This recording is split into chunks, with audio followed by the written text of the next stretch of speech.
Yes, it's Sunday, the 26th of July, 2026. And I've been looking at how people travel nowadays because we're anticipating going to India for a week in December.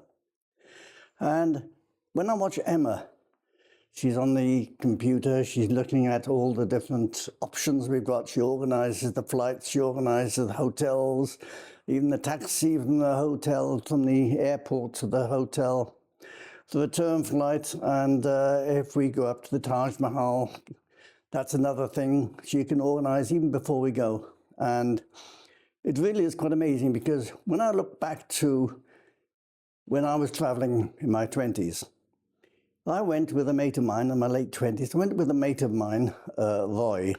You'll hear more about him later, because we started a very good business together in the south of France. And that was actually after we were tour guides for a company similar to Contiki. But that's not the point. What I'm talking about is when I went to Thailand, I met Roy in Bangkok, and we decided there to go on to Phuket. And we took a coach, an overnight coach from Bangkok to Phuket. Now, these coaches, we knew basically they're for tourists, and they just do the journey and drop off a few of the local passengers on the way.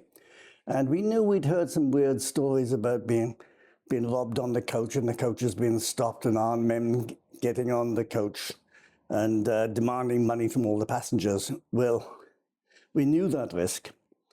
So on the coach there, I sat on the inside, one of the two seats. Roy sat on the outside, and I tied I call it my pansy bag. Now, my pansy bag had all my money, my traveler's checks. Obviously, there are no cell phones, nothing like that. My passport. That's it. That's all I had, really, money and passport, and a few other bits and pieces tied to my leg. So when I slept during the night on the inside, there was no problem about, getting robbed, if you like. But when I woke up in the morning, went down to my pansy bag, and it wasn't there. My strap was there, but somebody behind me, in the seat behind, had climbed under the seat, snipped the whole bag off the straps, and taken my whole bag. So the situation was now that I was in Thailand with my mate. I had no money, I had no passport, and it wasn't easy, I can tell you now, it wasn't easy to sort that out. Telephone calls to the UK were extremely expensive. Credit cards didn't exist, and I had money. And basically I decided to go for just about 6 months in Thailand.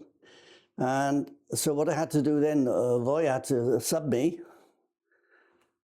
And so that's what he did. He subbed me for the rest of the tour. We went back, had to go to the embassy in Bangkok, try and organize a new passport, but of course photocopies weren't on.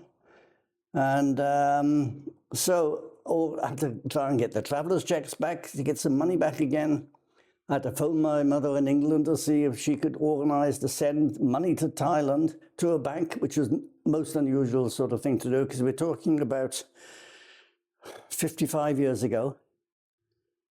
Is that right? Yeah.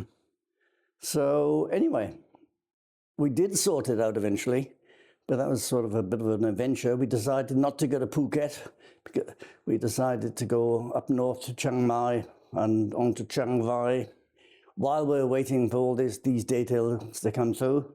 So we then back to Bangkok. Then we went up to Chiang Mai and Chiang Rai.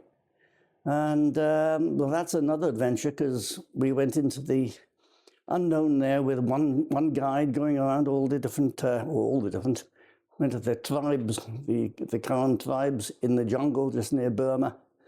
And we were walking, and we walked as a walking tour. It took us a couple of days.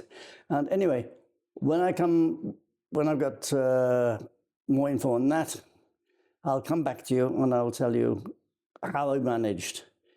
But among the many things I have done in my life, that was one of the most stressing, I would say. Anyway, that's it for the moment. I'll just keep it short and sweet, and I will chat to you again tomorrow.